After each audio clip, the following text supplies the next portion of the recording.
ओम शांति। आपका 352वें दिन की ईश्वरी वरदान में आपको स्वागत है। आज हम दो वरदान करेंगे, 352वें दिन का और 353वें दिन का ईश्वरी वरदान की बातें करेंगे। तो कल का जो वरदान है उसके बारे में आज थोड़ी बातें कर ले हम। कल बाबा ने कहा था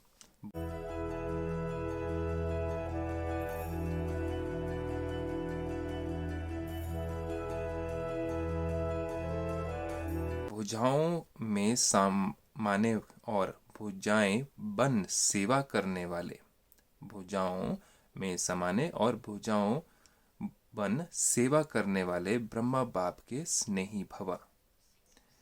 अब भुजाएं कैसे बनने उनकी, उसको हम समझेंगे।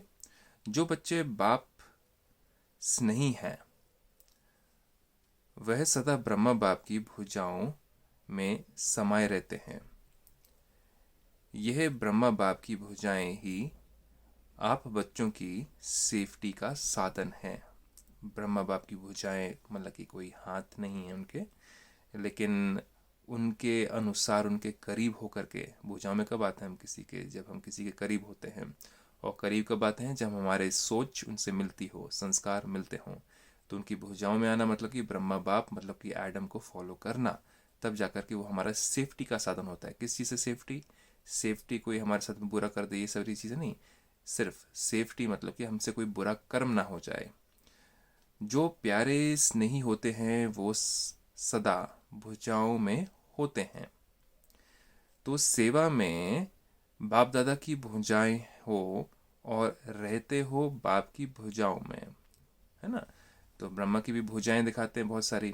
कहा जाता है कि 1000 भुजाएं थी ब्रह्मा की। अब किसी के तो 1000 हाथ हो नहीं सकते, लेकिन 1000 भुजाएं मतलब क्या हो गया। एक राजा की अगर 1000 भुजाएं मतलब कि 1000 उनके सिपाही हैं।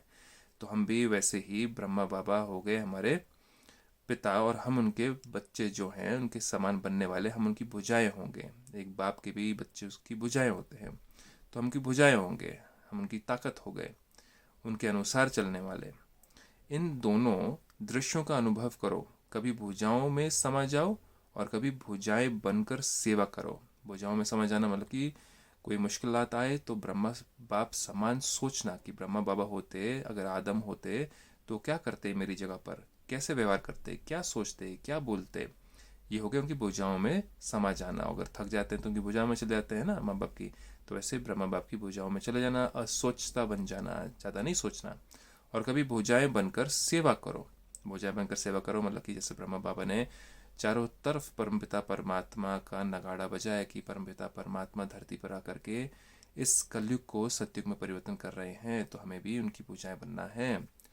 ऐसे हम भी करें। नशा रहे कि हम भगवान के राइट हैंड हैं। तो राइट हैंड मतलब कोई लेफ्ट हैंड होता है, तो फिर क्या वो लेफ्ट हैंड ही जो होता है वो क्या बन नहीं सकता है कि परमात्मा का राइट हैंड? ज़रूर बन सकता है। राइट हैंड का राज भी हम समझते हैं। राइट हैंड का मतलब कि सही तरीके से काम करना। तो परमात्मा कहते हैं कि तुम राइट हैंडेड सोच रखो। राइट हैंड में आपका सत्युग त्रेता है और लेफ्ट हैंड में आपका द्वापर कलयुग है। सत्युग त्रेता हो गया स्वर्ग और द्वापर कलयुग हो गया नर्क, जो कि लेफ्ट हैंड में आता है।